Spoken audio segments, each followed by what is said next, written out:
missing a few people, obviously, but thank you very much to John Turman, who is our guest today. You're the first guest to get applause. Oh, I'm very excited. Yeah, we're gonna talk about a lot of good stuff. I think we get a lot out of it. So yeah, so I invited Professor Turman here today, who is our French horn professor and also a member of the Seattle Symphony, because our theme today is musicians and community outreach and how you can think about community outreach as part of your career trajectory. But that was the specific reason I invited you, because you do a lot of cool stuff with that, which I'll let you talk about. But then when you walked in and I saw your t-shirt, I totally forgot that you're also like an entrepreneur and have your own, it's like a recording type business, right? Yes, it is. So that also is happening. And we had a faculty member from the Foster School come to talk about what entrepreneurship is. Oh, so very good. If you want to throw a little of that in there too, that would be great. So I will turn it over to you. Usually we just ask our guests to start by kind of describing what your career trajectory has looked like, and then whatever you want to talk about. So yeah, okay, great. Well, hello everyone online and hello everyone in class. My name is John Turman. I am a French horn player from Austin, Texas. I started playing music at age 7. I actually played guitar like Henry. It started with guitar, and I picked up the French horn in middle school band and fell in love with it, loved everything about music, and really from 7th grade on, I was like, wow, I really want to do this for the rest of my life. This is something that's going to be a part of my existence. I absolutely loved it. And I graduated high school in 2010 and went to Rice University in Houston, Texas. I dropped out my junior year to play 1 year with the Dallas Symphony under Johann Sveden. And then I came back and finished my degree and won principal horn of the St. Paul Chamber Orchestra. And then 2 months later, won third horn of the Seattle Symphony. It was June in Seattle. It was gorgeous. And I was like, I'm not going to go back to that cold tundra. I'm going to move to Seattle. And so that was 7 years ago. And I absolutely love playing with my colleagues in the Seattle Symphony and in this wonderful city. And then 2 years ago, I was offered the professorship here at UW, where I now have a studio of about 7 horn players, both majors and non-majors. And I realized that teaching is also something that I really enjoy doing. I enjoy coaching young musicians through not only their horn playing careers, but also through the other side of music. So there's labor organization, there's entrepreneurship, there's a community outreach. There's a lot of different paths than just being a performer when it comes to music. And even if you are a performer, when you get your big orchestral job, there is also going to be other opportunities for you to make a little extra cash on the side maybe, or to pursue other ventures in the same field of music. So, for instance, I got here and I also have a passion for early music education. And so I was approached to do hosting and producing for the Seattle Symphony's Tiny Tots program, which is a program that it serves audiences of ages 0 to 5 and their parents, of course. So it's like parents of young kids. And we basically teach super easy musical concepts and really great challenging rep for little kids and kind of prepare with activities. So that's a random little career path that I ended up adding on to this massive trajectory that is like the music field. So I just want to start it there. Any questions so far? I feel like it's really good if I kind of get to know you all a little bit better and what your career paths are looking like, and I can actually offer you real advice here. And I met both of y'all, but I haven't met you. What's your name? Kelly. Kelly. I played at the orchestra last year. Yes. Yeah, I was like in the back. Oh, nice. Oh, hard. Okay, wonderful. Yeah, fantastic job on that, by the way. Oh, thanks. So, yeah, and Valerie, the amazing teacher. She is such a good coach too. So, she's putting you in the right direction for sure. But so, are you both pursuing orchestral careers in? Your projected career path right now is to play like an orchestra is your main gig. Yeah, I like chamber music. Chamber as well. Chamber music is a really good career path, but I will tell you, doesn't pay as great as like an orchestral career, and it's a lot of work and a lot of being on the road. So if you have a good group and people that you really love to play music with, that makes it all better. But remember, when you enter a chamber music ensemble, it's a closer bond than marrying someone. You spend that much time. You are rehearsing so often, and you have to get to know your group, like yourself. It's a really intense endeavor. And I played in a competitive wind quintet for a while, and we just recorded an album for fun last year that I produced with my company. But yeah, that's my chamber music offering. If you are like, you need to definitely get in and like find those people that you really gravitate towards, or if you're auditioning for groups like in America, Enso Quartet, or in the union paper, the International Musician, that's on the AFM website, American Federation of Musicians, our union, they usually will post chamber music openings for violin or cello, or for any number of ensembles. And that's a really good way to find like careers in the States for chamber music. And then additionally, you can get massive stipends and lots of perks if you go do a university's like quartet program. If you like have a string quartet together and you apply as a unit to like all these, like University of Texas Austin has a great string quartet program, things like that. That's another important aspect to pursue if you're thinking chamber music is your career. But Henry, what do you think? Music production, where are you heading?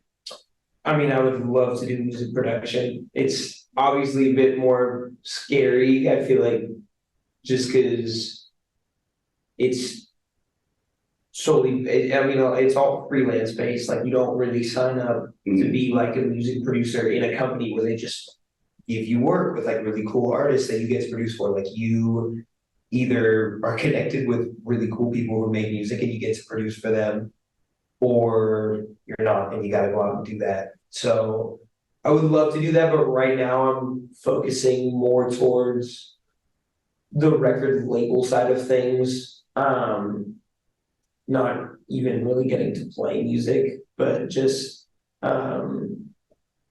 looking at like entry-level positions at record labels where I can at least express some capacity of creativity in my work around music. And hopefully down the line, being able to move into something else. Audio engineering would probably be where I really want to go. And what is your major here? Well, business. Business student. Well, as a business student, I can tell you one need that every musician has that they don't necessarily have. They need access to high quality recording equipment and someone to record for them, or coach them through recording. Every musician at this school has to make tapes for something, for summer festivals, for anything. And they might not have the technical knowledge that you do when it comes to plugging a mic into a computer and pressing record. Like it's tricky for a lot of people. But if you have that skill, you can ask your friends, in this room or post to poster, do you need help recording something? Like competitive rates, call this number. You can set you can set a fair price for yourself and start being your own entrepreneur and like getting your name out there that way, really relatively easily. And then you also not only are increasing your experience, but you're also creating a network of clients that will not only come back to you for repeat work, but they'll also recommend, if you do a good job, they'll recommend you to their friends. And like I said, every musician in this school needs to make recordings. So, charge like $60 an hour for, a recording time, and then plus like $30 for editing. That's, or 40. And then you got like $100 for an hour, of just pressing record, and bringing your own mics, things like that. But, that's an entrepreneurial pathway that's very easy to establish, especially at this level, that you can just do, relatively, like just print out a piece of paper, and then make your own website. That's also a big thing. I don't know if this is on an entrepreneurial class. Making a website is huge, even if you're a musician. And I make my websites in Squarespace, and I use like a podcast coupon code or whatever, just something easy enough to find. And then making sure that you're managing that and keeping up to date, but that's another skill, like making like a plug and play. Yeah, using like a plug and play template with a place like Squarespace. I find that's the easiest way to make your own website as a musician. But if you're just a performer, you just really need like, really high quality photos. That's actually a must. You need to have really good quality photos. And then, another opportunity for you, if you have a good camera, take some high quality photos. You're also, not only a producer, but, into photo editing and things like that. It's like pretty much the same vein. It's music production is harder, I think, than photo editing.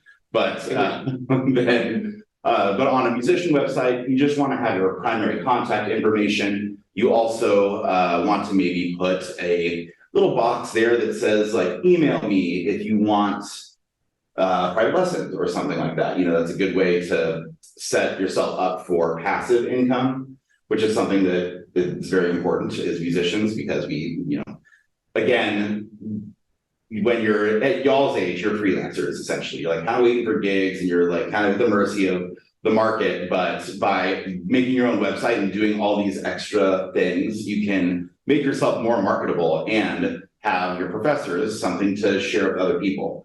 So that's like, just these little rungs in the ladder to help you along your journey. So those are like probably the two biggest things, like make a website for yourself, and on that website, set up sources of passive income, whether that's like recording, booking, things like that. Third, my third biggest tip is self-organization. So I have ADD, really bad. It's really bad, ADHD. And I take medication for it, wonderful. But I didn't know that I had it until like 3 years ago. And so I was super disorganized, and I would double book myself all the time, lose track of events. And so I started keeping a paper calendar and a journal.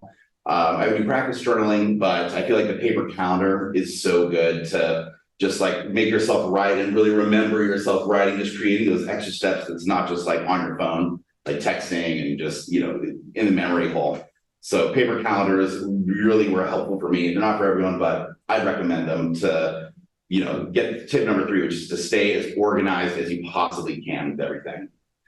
So I've said a lot of things. I've spoken a lot. Do we have any questions from the chat or from the class? Well, I can also just add, if it's helpful, that other students in the class who aren't here, we have people interested in going to grad school. Like we have a composition student, arts administration, just like freelancing, teaching. So we're kind of all over with the interests here. So let's talk about great. Okay, so let's remind me of the others soon, but let's talk about arts administration. Arts administration is really good. The Seattle Symphony, like the only thing is kind of like the pay is a little bit low. It's about like 30 to 50K a year for like a basic entry level arts administration position. However, it is a salary and you do have benefits. So that you just really need to be like refreshing the website of the orchestras that are in your city. It's like Seattle Symphony, for instance, and they're, if you go online, like Henry, pull up seattlesymphony.org real quick. Oh, you're doing it too. So seattlesymphony.org, and then look on that website for anything that says like work with us or job listings or what would it say? Employment. Yes, things like that. How easy is that? It does. Let's see. Might be maybe even in other not much open. About section. There might not be a whole lot open. Yeah, there's 2. I was gonna say there's an about and there's a contact us. I don't see. Oh, it's under employment. Yeah. I'm gonna look at Seattle Opera. It can look, in Seattle Opera. So there's also Pacific Northwest Ballet. So it's also, being a freelancer is knowing all of the organizations in your city. When I was in Houston, it was crazy. They had like Mercury Baroque, Houston Symphony, Houston Ballet, Houston Grand Opera, and River Oaks Chamber Orchestra, all these different groups that freelance, Wind Sync, a professional wind quintet. There's like tons and tons of ensembles that if you network and go to their concerts and meet people. That's another big important thing about being a musician is, like Henry said, it's a lot about who you know and a lot about what you expose yourself to. So going to concerts is a huge thing. And then staying after concerts to congratulate musicians and like they're just say, take the time to show your appreciation for them and make that one-on-one connection is vital to just getting your name out there. That's a sort of like underrated way to do networking is in person, like after concerts, like backstage areas, and just say, hey, congratulations, that was so good. Learning who people are in the orchestra by reading the list of names and like doing a little bit of internet stalking. That's also good. The good kind of internet stalking. So bad. So a little bit of networking there, and with arts administration, it's just about learning the websites of all these organizations and kind of refreshing, frequenting in order to get that. And then we can talk about maybe community outreach positions. So community outreach and music education go hand in hand. They're really closely related. And if you're a music education major, a lot of symphony orchestras have a team of about 4 to 10. The Chicago Symphony has 10 staff, education, music education, like facilitators. At Seattle Symphony, we call this the EdCE team, so the Education Community Engagement Team. And there are 4 employees there, and one of them is one of Donna Shin's doctoral candidates, Lauren. So they work with partners across the city to develop programs and like outreach things for the orchestra. So like, for instance, we went to, what's that city south of Seattle? Renton? Renton? Went to like the IKEA Performing Arts Center in Renton and did this side-by-side with these amazing young musicians. It wasn't SISO, it was something else. And it was so much fun and really serving a very specific community that doesn't get down to that Benaroya Hall very often. And those positions are really open to people who are, into education. Now, if you want to do networking for education, my suggestion is that you skip class for the Washington Music Educators Association convention, go to every single thing there and meet every presenter and get their contact info, get their business card, whatever you have to do, and follow up with them and tell them how like you love their presentation and get that networking and that FaceTime done there. That's very key. So that's, I tell my students like skip class to take an audition. If they have to skip my class, I'm like, okay. It's more important that you get that career access and to put yourself out there. And of course, I always allow makeup lessons for anyone who's doing anything. It's so important.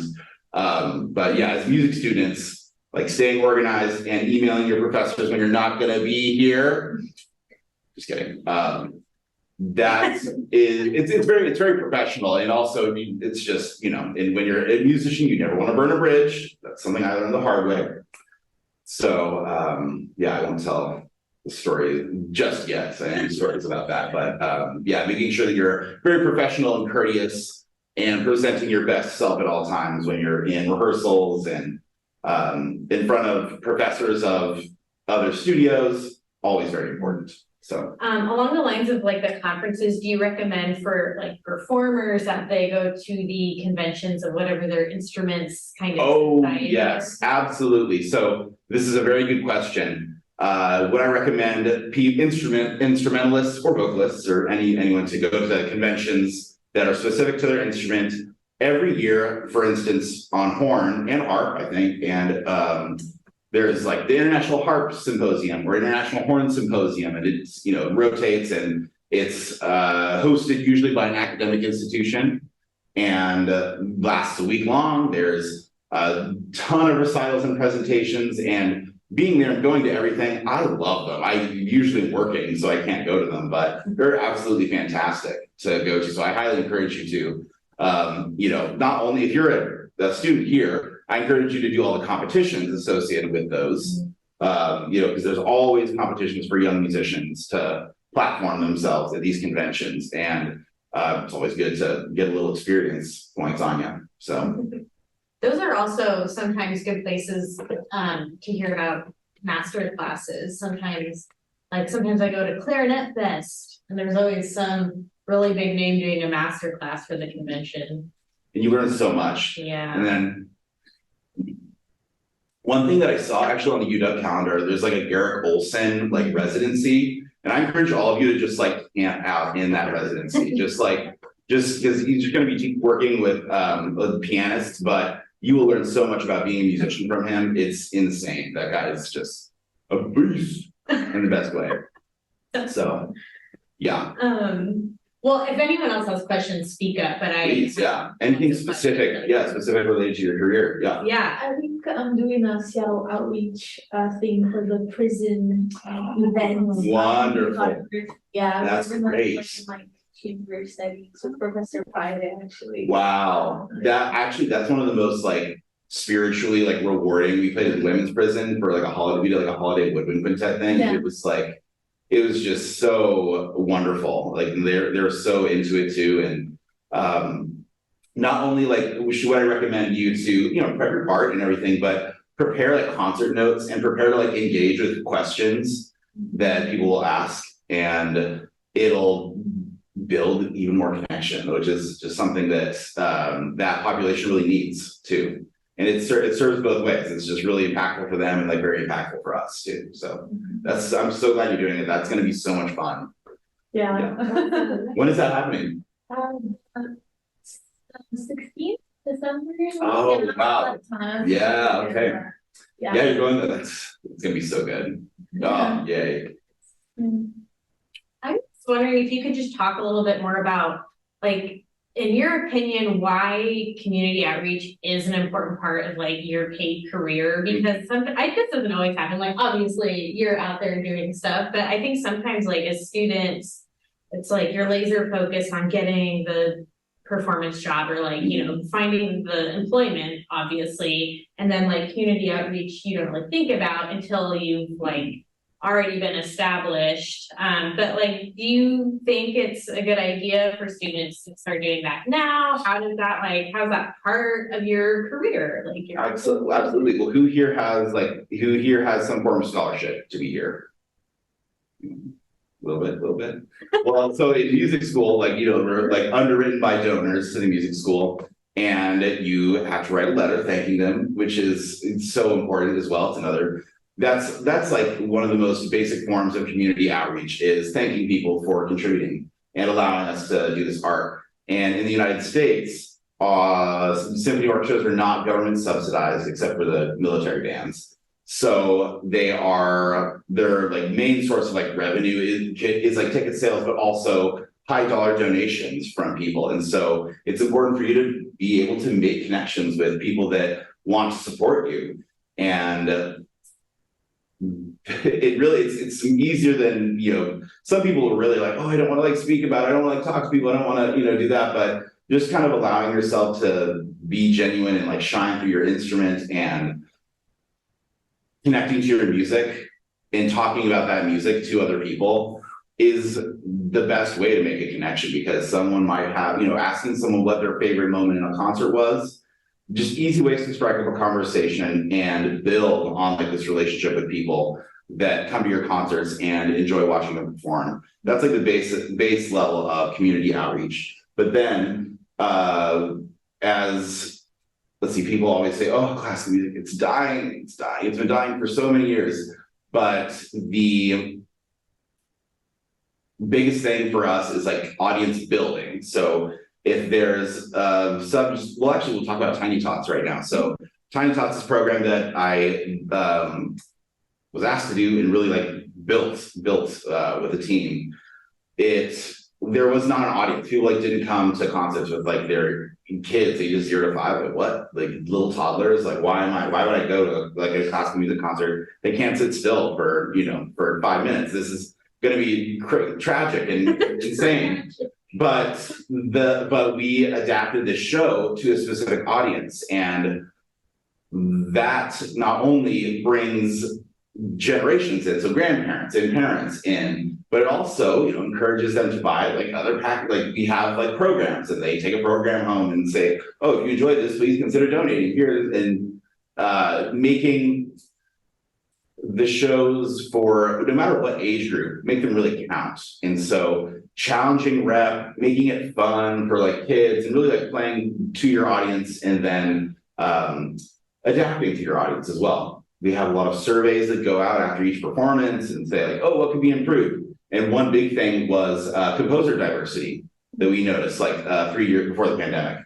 And then, so we decided to get a lot more diverse like composers and arrangers, and more female composers, and a little bit more modern, meme music, if you will, just like more like current music in this program. So kids and parents are reacting and having all kinds of like fun and just making moments in these Tiny Tots shows, and engaging the audience not only from the stage, but there's another component, which is this, because okay, I need to like divide my thoughts. So it's like community engagement is like person to person is like the base level, and then like right above that it's audience building, and then it's like both of those together is like community engagement and making people want to come to the next performance. That's sort of like the goal, but how you do that, there's by playing your best, and by creating programs like Tiny Tots, or like this El Sistema like program in Colombia, or things that bring music to people that don't normally have access to it. That's a huge component. And if you are just a creative person that is really into that, you would be perfect for a community engagement or education position at a symphony orchestra. Fantastic question. Wow. I hope that that's kind of like, that's like how I view it. Just well, and I love how you kind of are putting these like, because I think sometimes when you hear community outreach, especially as students, it seems like, oh, well, that means like I need to, volunteer hours and hours of my time and like do all this stuff. And it can sometimes feel a little high pressure if you're especially a student, but describing it as like the base level is just making meaningful connections with the audience. And like that's step one. And then it just kind of builds from there. That's a really cool way of describing it. Yeah. I just have to also give a plug that if you attend Tiny Tots, you can see John Turman wearing this excellent costume. Yes. I think those are light up shoes. They're light up shoes. Yeah. Sequins. I have a 2-year-old, so it's on our plans. If you need tickets, like let me know. Okay. So, yeah. We have a show next week. I can probably give you tickets. Maybe. I want to support this. Okay, all right. Yes. Let's mean that they're sold out. So like you might have to have a connect. Oh geez. Okay. Which is good. We should just add another show, honestly. Yeah. That's awesome that they're so popular, because absolutely. The absolute last thing I would ever do is think I should take my 2-year-old to the symphony. Right.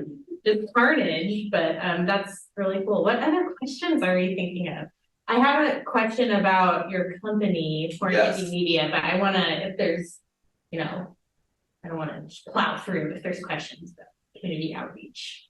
Yeah, any other questions? Let's help build your careers. Anything, literally. I'm like a resource for you guys. Yeah, I was in your shoes not too long ago, like 10 years ago, less than 10 years ago.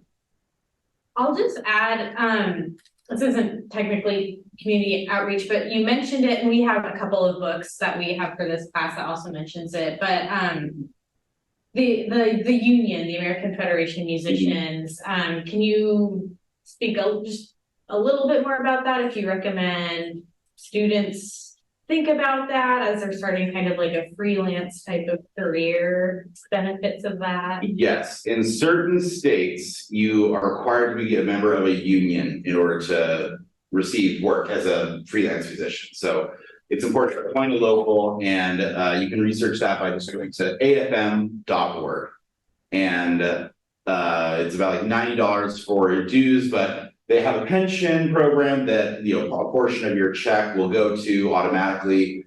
And that's pretty much about it. But the biggest perk of joining the AFM is access to the musician classifieds in the monthly magazine, The International Musician. which lists all of the jobs available in every orchestra in that month. So super important for harp and tuba. It's slim pickings out there, but they do occur, and like there's a lot of turnaround, like more turnaround than you would than you'd think. So additionally, I encourage both of you to apply to summer festivals in the United States, like Tanglewood Music Festival, Texas Music Festival, Round Top, National Repertory Orchestra, National Orchestra Institute, Music Academy of the West, which is down this January 1st. I'm just listing them all out. You can look at the video later and remember these, but those are just a few that they're great for learning more rep, which is kind of the one thing that we're missing at university level. We only get to play so many concerts a year, and there's a lot of orchestral repertoire out there that you need to learn in order to be a complete musician. So going to summer festivals where like they focus on repertoire is really good for you. And it's also great for networking, and you get to meet, professors and all this good stuff as well. There's also, Henry, recording engineering opportunities at these festivals and fellowships where they pay you like to work and like stipend and all this stuff. So look back at Tanglewood Music Festival, especially BANF, BANFF, and Music Academy of the West. All of these have like recording engineering as a field that you can go to. And it's just like free summer travel, free meals, free lodging, and like basically a summer job and resume padding. So really, really good. I didn't know that. Yeah. That you could do that in those festivals. That's awesome. Also on your website, quick note, make sure you have your resume there. And if you're a musician, it has to be one page only. Yeah, no more than one page. Yeah, just random bits. Are there any other sort of community outreach questions before I ask Professor Turman to talk about Horn Hippie Media? Oh my God, we're cruising right along. Great, well. Do you have a hard stop, by the way? No, not at all. No, I'm hanging out. yeah, I don't have anything today. I'm just kind of relaxing. I've been all over. You've got to relax before you play Mahler all weekend. Yeah, exactly. Yeah. Well, so Horn Hippie Media. I know that you have Horn Hippie Media, and that's all I know about it. Great, yeah. So I have a t-shirt. I have a company, Horn Hippie Media, LLC. It is a small business that I began as essentially a way for me to market my skills as a film producer. Film is something that I was interested in high school, and I also was the guy that had a camera at my school. And so I was asked to film people's like recitals or competition applications. And you can like scroll through my YouTube channel and find like all kinds of stuff that I used to do back in the day. But it's Horn Hippie Media on YouTube as well. And I have my own website where this is sort of where I'm still learning. I have like a lot of my published like arrangements for horn, and I have a lot of like merchandise for sale there. But I also have a contact form for other services, which include like educational consultation. So I do consulting with orchestras in the United States for education programs.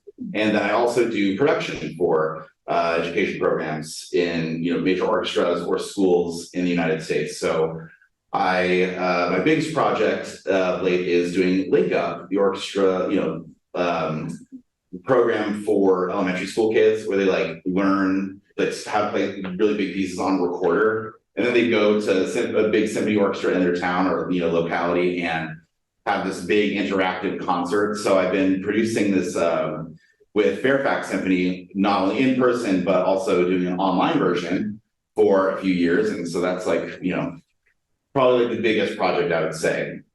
Did you start Link Up? No, that's like a Carnegie Hall program from 10 years ago. But cool. And so you're doing that with the Seattle Symphony? Yes. Okay. Yeah. Your website is awesome. Hey, thank you. Yeah. I'm still working on it. Websites when you use a development tool like Squarespace, it's really easy to go in there and edit things, just kind of once in a while, make sure all the links are working and that all your merch is still purchasable, all that good stuff. Yeah, that's like the biggest thing, and for tax reasons as well, it's a good advantageous thing for you to do to have an LLC that's separate from like you receiving money as a musician on your W-2 form. So, yeah. That's so cool.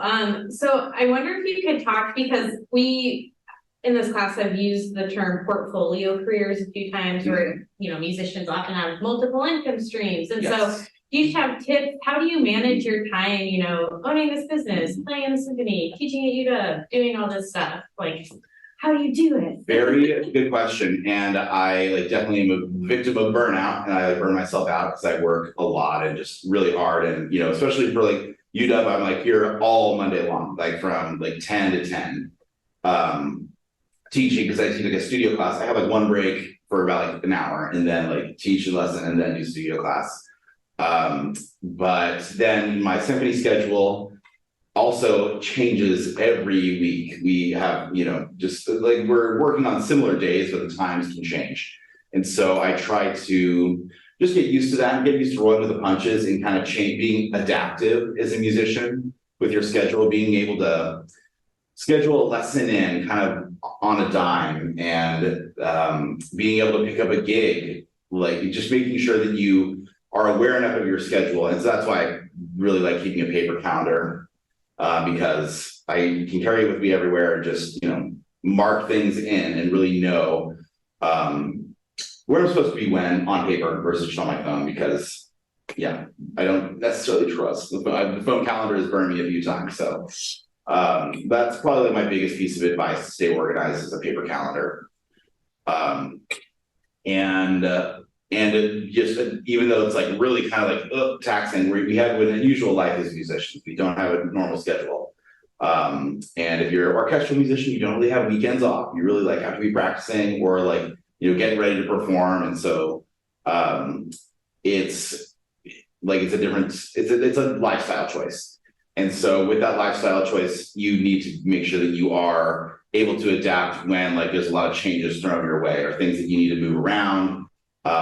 And like for like scheduling lessons and things, making sure that you do those. I try to like work out as far in advance as possible. So say you have a student coming in like for a little private lesson with you, and at the end of the lesson, you don't say, oh, let's schedule another time. Like you could lose out on like weeks and weeks of work with that student unless like you are the one to manage that and say, hey, when will I see you again?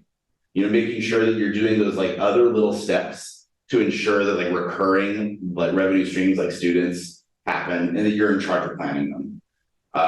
And staying on top of that. And then also kind of like when you have parents, like making sure that you are upfront with like, hey, I have a cancellation policy, and like developing that and like sending it to parents as well. Like if you cancel within 24 hours, like no cost. But if you do not cancel within 24 or like less than 24 hours, you must pay me the full amount. Like that's a pretty fair,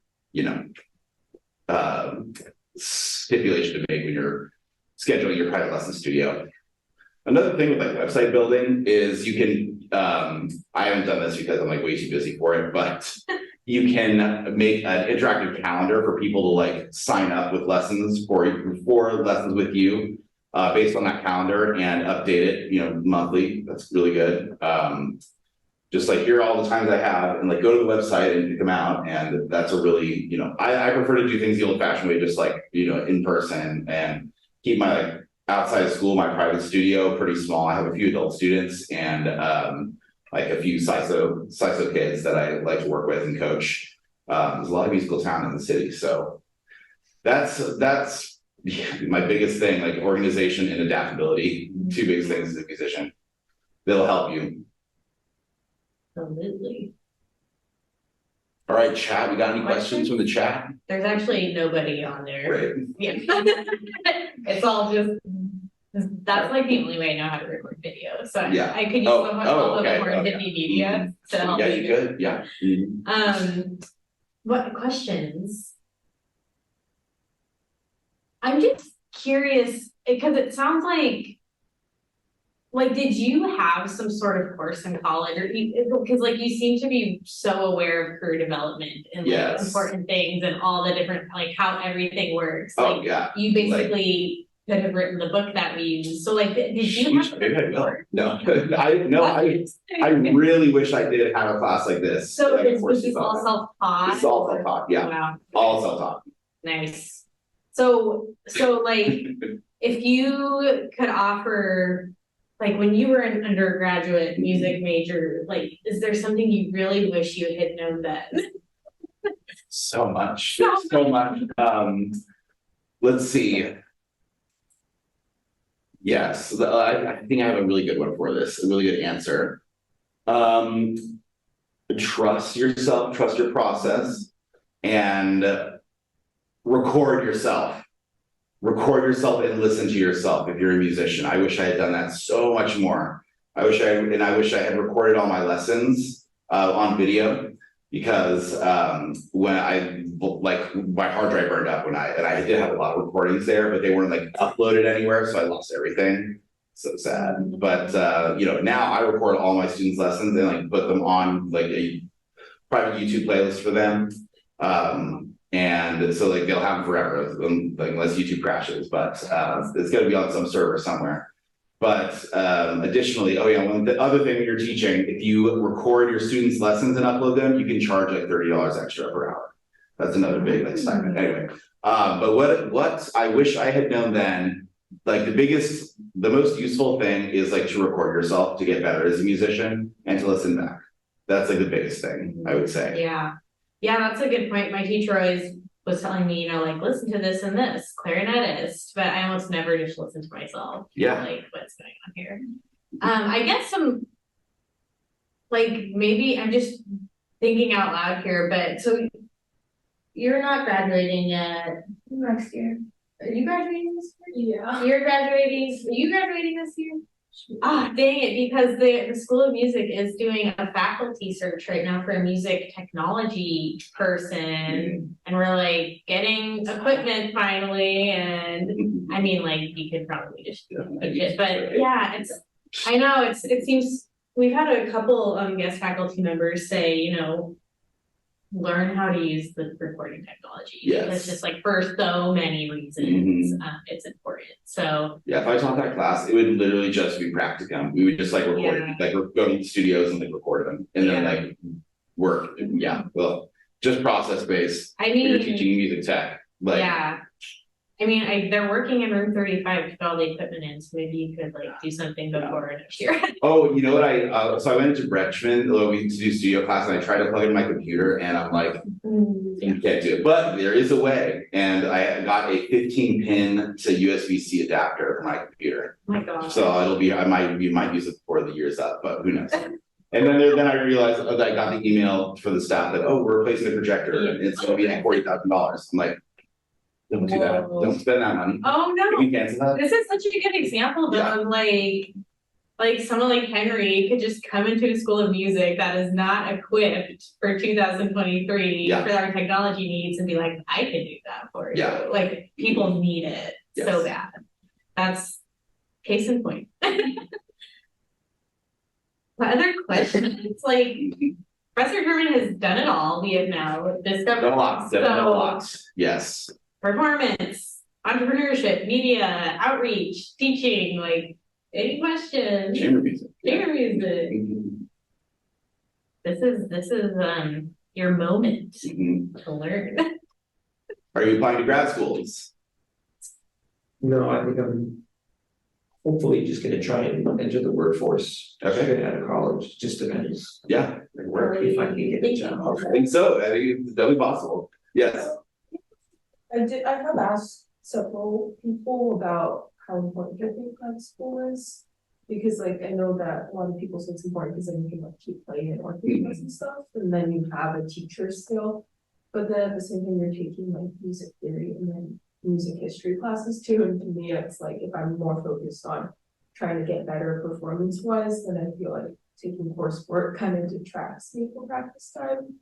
And then it also it's a lot of money I have to be investing in that. I can't like work full time while going to school. So it's also exactly So then, yeah, so I've gone like mixed things, like Valerie, of course, is like, oh, you don't need graduate school, and I'm like, okay, Valerie, but I didn't go to Yes, yeah. I didn't go to And then other people are like you need a resume when you audition, and some people have said that like having like listing a master's degree on there like helps your chances, but Yeah. I don't know, or they said it's like different because now everybody has a bachelor's degree, everybody has it, so that's not enough of you to make yourself look more impressive, but I guess I'm just wondering like, is that important in order to get auditions? Because I don't want to skip out. Definitely, it's definitely not like imperative that you go to grad school.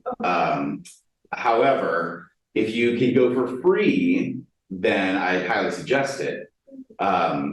And that means like, where are you applying? You should definitely apply to Rice, apply to Juilliard, Curtis, because most graduate programs there, I feel like they're free or like at least close to free, where things are paid for. But yeah, don't pay any more money to go to school after your undergrad. They should pay you like at that point, you know, especially as a musician.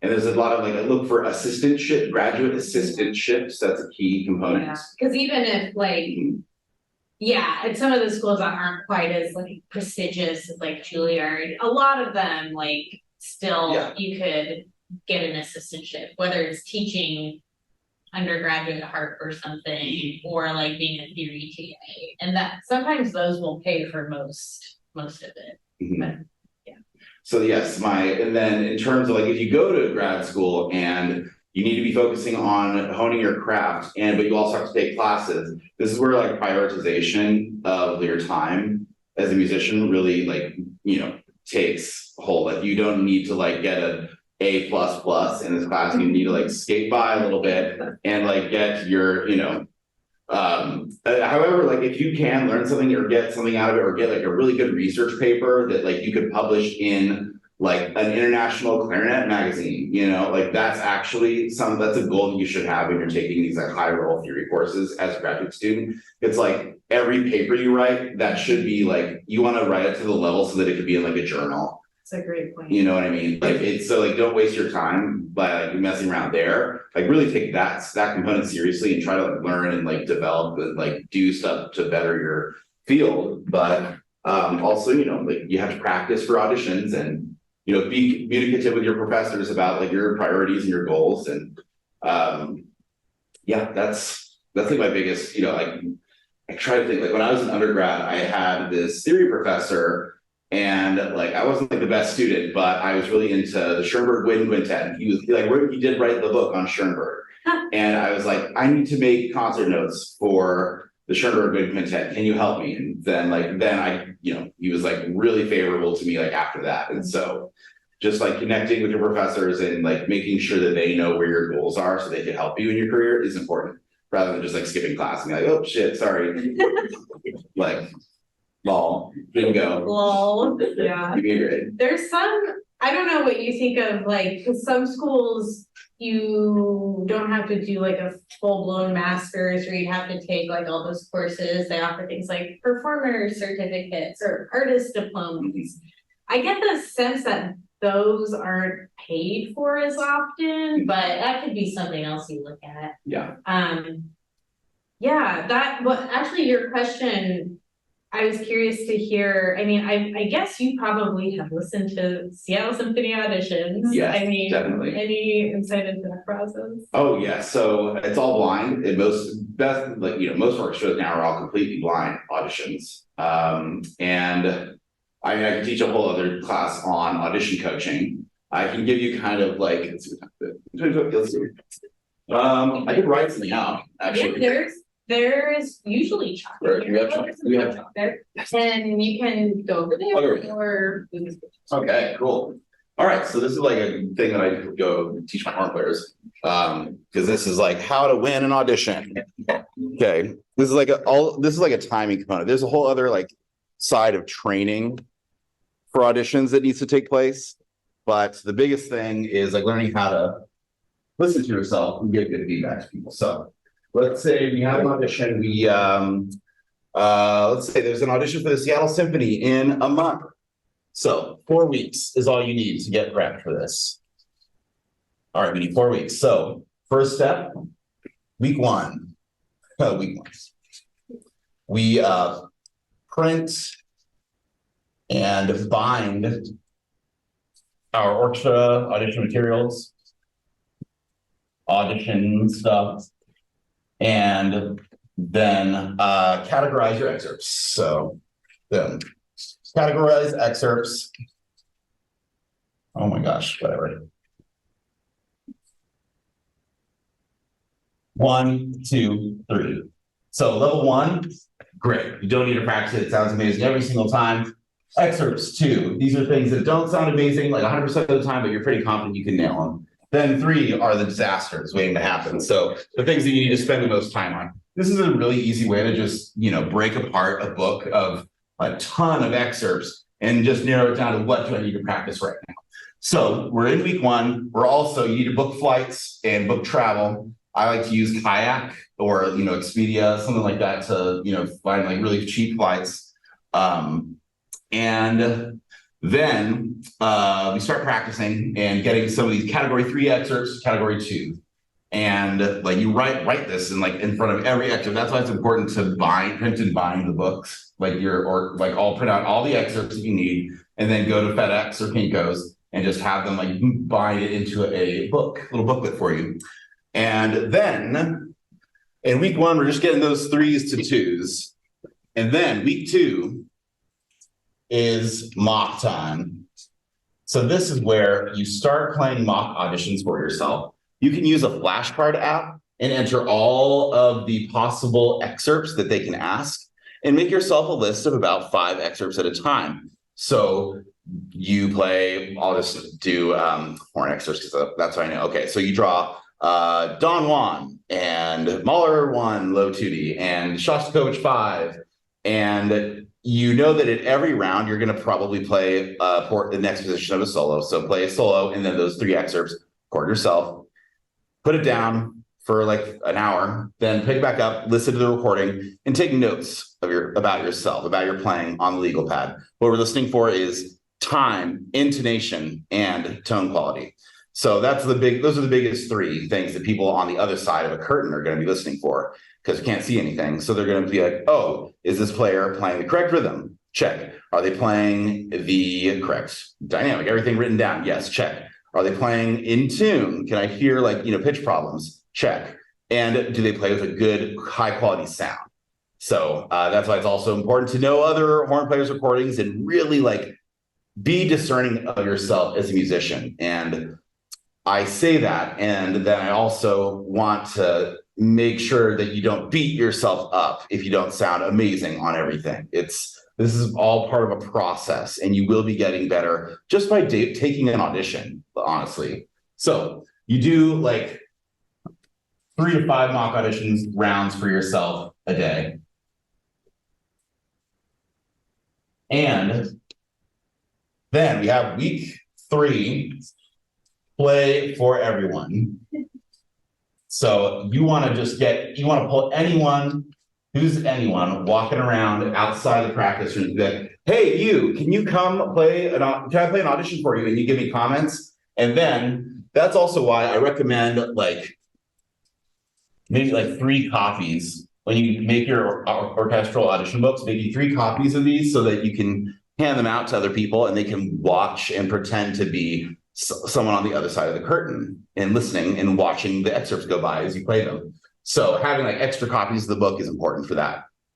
So playing for everyone, still doing this frequency, 3 to 5 mock auditions per day and recording yourself, listening back, taking notes, along with getting under the gun and playing for other people, live people, real live people. Then once we've done that, it's time to ramp down. Just like any athletic event, you want to kind of chill out right before the big event. Michael Phelps isn't doing, 1,000,000-meter swims the day before a big sprint, whatever they do, swimmers do. So ramp down. So this is where you kind of are chilling on your excerpts. So and let's see. Yeah, getting 3s to 2s and 2s to 1s in this week 1. In week 2, in your through the notes that you take when you do your mock auditions, you're gonna like maybe discover that you have more ones than you think. You might discover you have more twos. You might uncover that you have a few threes that you didn't realize. So that's also going to inform your practice sessions apart from doing the mock auditions for yourself. So not only are you, playing mock auditions and getting in that mindset, but you're also utilizing the data that you collect to improve on the other excerpts. So you want to get some of these level 2s to 1s. And you want to make that ratio really, really high. You want to have almost every excerpt be a number 1, 1s and 2s. Because you can survive an audition, like, because everyone like messes up an excerpt or 2.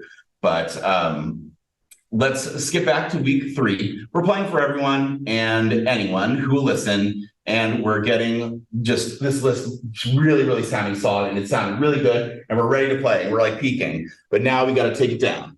So we're like, ramp up, ramp down. And then boom, this is like the audition thing right here. So that's there. So you want to maybe play like 1 to 2 mocks a day. And don't obsess about anything. Like at this point, we've done all the work that we can do, and things are it's gonna be there or it's not. And you can't really like out practice your preparation for the past 4 weeks, but you can ramp down a little bit, and then like 2 days before the audition, like very minimal playing. A day before the audition, maybe like a warm up and touch a few excerpts, and get a good night's rest. Get all of your get a really good like high protein meal. My pre-audition meal is burger, fries, and a beer. For brass players, the beer is it's actually like the carbohydrates and alcohol actually is like pretty good for us. It kind of like gives like super chops the next morning. And then on the day of the audition, just arrive when they tell you to arrive. You don't have to be super early, but you don't have to dress crazy professional, just something comfortable and nice. And additionally, something that isn't talked about is performance enhancing drugs. So I take performance enhancing drugs when I take auditions or if I play high pressure concerts. I take propranolol, which is a beta blocker. I take 5 milligrams in the morning when I feel like, a little bit of like my body, like the adrenaline starts to be produced. And so it kind of cuts that adrenaline from making it so that you're unable to play. And then I take another 5 milligram beta blocker within an hour of my round. So it's also important to know how far behind they are in the days of the audition in order to time that. If you are someone like me who takes performance enhancing drugs for auditions, then additionally, you guys don't have to worry about this, but my mouth gets very dry when I'm really under high pressure situations. So I brush my teeth with Biotine, which is a toothpaste for people with dry mouth. And I do that like right before I go out on stage. They also make a gel that you can like actually take with you on stage. And if you notice yourself getting really dry between excerpts really quickly, just rub that on your gums and you're good to go. So I don't know who else is on the chat. So that's important for us to know. Then let's talk about when we're in the audition itself. We play the biggest views and don'ts. So I'll just say, do take time between excerpts, but don't take too long. You don't want to take like a minute between excerpts, but give it about like 10 seconds to breathe for, so that if the committee's like shuffling papers and a lot of paper and they're like frantically wait until that kind of dies down a little bit before you start.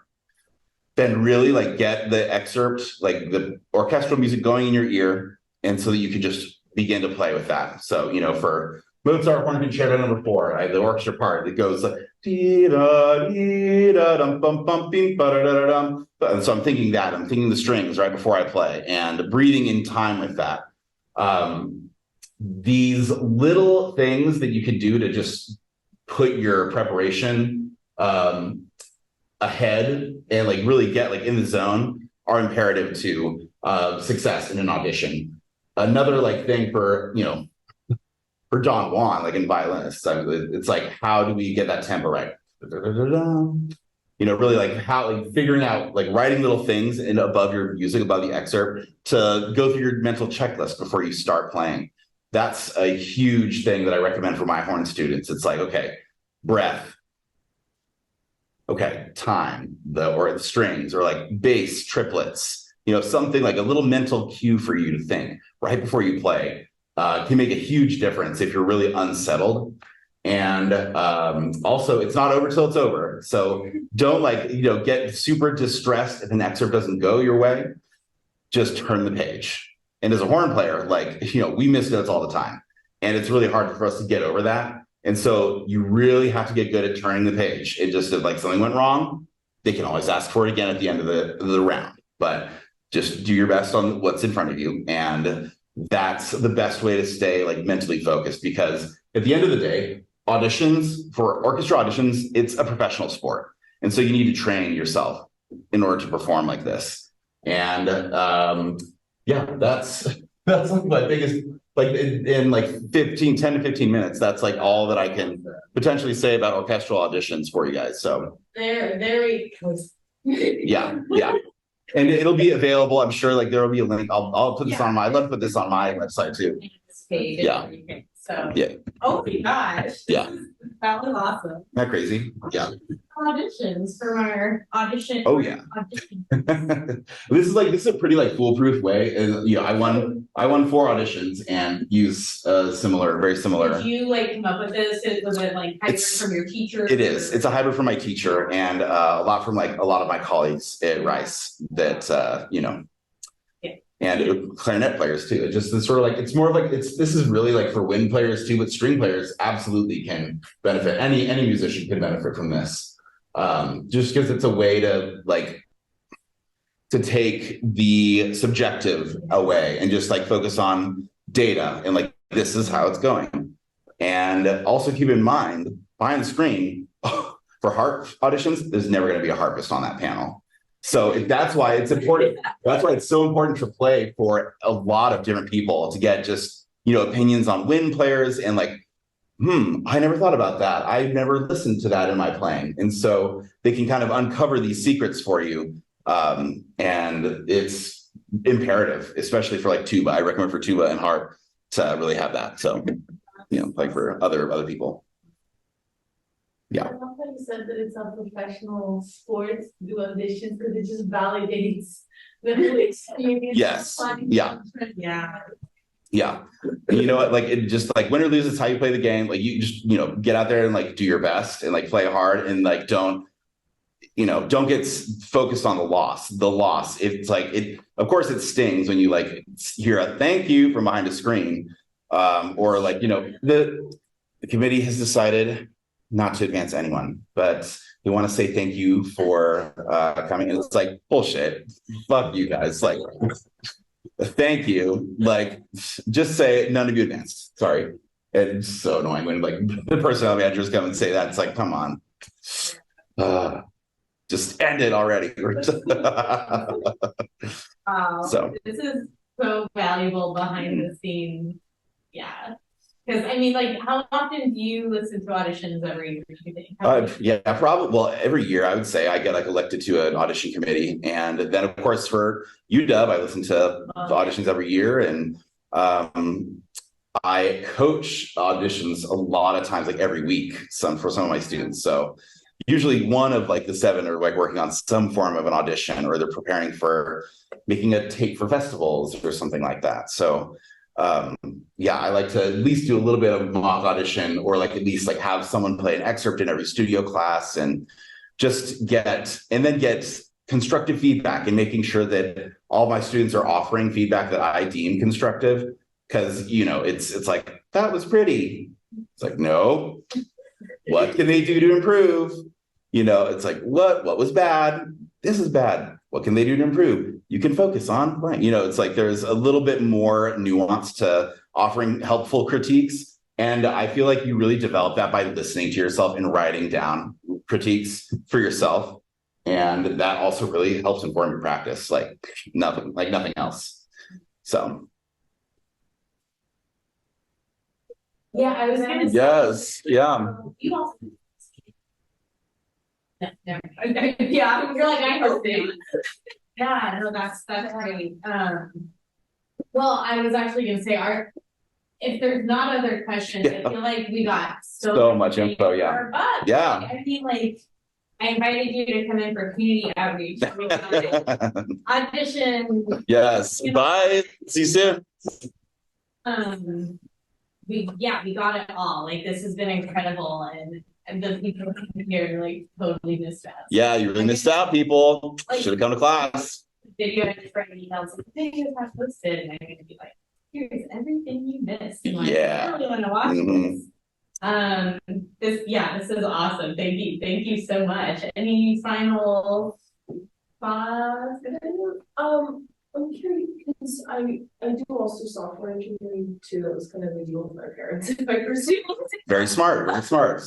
But I guess one thing is, I mean, like you said, that this is me takes up a lot of time, and you kind of have to like choose to be like, okay, yes, I'm fine with having this as my career. But I guess I'm wondering, because I know it's really different between orchestras. Like some are like, yeah, it refers a lot. Others are like, oh, especially if you're like a harp or something. Yes. It's yes. like, oh, you have like 5 concerts a year, and then I'm like, that's clearly not like a full-time sustainable thing. So I guess Yes. I'm wondering, do any musicians have like 2 careers, like 2 vastly different Yes. things? That is absolutely possible, especially when we have smaller orchestras. So the question is, do musicians also have like side hustles? I have a lot of side hustles as a musician, but it's like I like to make money and I like to have like a lifestyle, of course, and but I also am passionate about the like side hustles as well. So like film and production, I really liked, I like to kind of get behind the camera and tell stories and do things like that. And you might be really interested in software engineering and like getting like in the nitty gritty of app development and something like that. But it kind of depends. I would say it depends on the workload of the orchestra that you are hired to, so like a Seattle Symphony, it was pretty, you work pretty hard. And like sometimes there's a lot like harps, really, really heavy programming. But sometimes there's like a lot of downtime and it's just like, classical, Beethoven symphonies and you have like a week off. So, why not fill that time with some other side hustle that you're passionate about and you can make some other income, an additional revenue source. So I think I only think that's smart. Yeah. Whereas to like whether or not to like get a degree in something or not, I always err on the side of, I've told my students before, it's like, thinking of auditions as a professional sport, it's like, the greatest athletes are all kind of like in this, age range, like kind of like right after, like, high school to like, early 30s, right? And so that's sort of when you have like the most energy to like and time to like devote to something. And so, software engineering is always going to be there. And you can kind of, if you're smart and you have like a musician's mentality, you can apply that to anything at any time. And I think that like really applying yourself, and actually this is a really interesting story. So when I was at Rice, I actually wanted to be a double major in film. And Vermeulen, my teacher, found out and said, you can do one or the other, or like you're kicked out of my studio if you don't drop this. And so I'm like, okay, yes, sir. But here I am, like also doing really well with like film production on the side years later. And I am thankful that I did focus my energy and attention on horn because it helped me achieve my goals faster by narrowing my focus for that amount of time. So you have time. That's also one of my biggest things is like, if I could tell myself, you have time. So, really spend it well and dive deep into your playing and listen to yourself and listen to everything and all your colleagues and just build bridges and listen a ton. Listen to yourself, listen to others, listen to live concerts, everything. So yeah, good question. Yeah, big questions. Like, yeah, there's not a lot of jobs for harpists or tuba players. So like having a side thing is very important. So yeah. And like you definitely can be good at both. So yeah, I'm also pro side hustle. Always keeping in the back of your mind, don't let yourself burn out. But yeah, I mean, like I have a full-time job at the UW, but I'm also an active musicologist. And I also have this other side hustle with this like musical organization in Seattle. But like I feel like my thoughts about it shifted, not even that, like long ago, where I think like, but this is all what I do. It's not like, it's really hard when you kind of think of it as like, now I have this thing and this thing and it's all separate. I mean, I don't know if you feel that way, like everything Yeah. you're doing is like part of this kind of musician's identity. Yes, it absolutely All this is. together, so. Yeah, it's like a musician mentality, and just that like musician spirit, like to apply to any field is sort of the same, you know. So, but it's great. It's really productive, and you know, good for you as a human. Good for us as humans and people. That's awesome. So cool. Thank you all for having me. Oh my It's been God, thank great. you so much. This is like props for everyone. This is just so much bang for our buck, and you know, you've done it all, and that's awesome. And is it okay if students watching the video, if they have questions, if they email you? Sure. Yeah. It's, you know, on the website.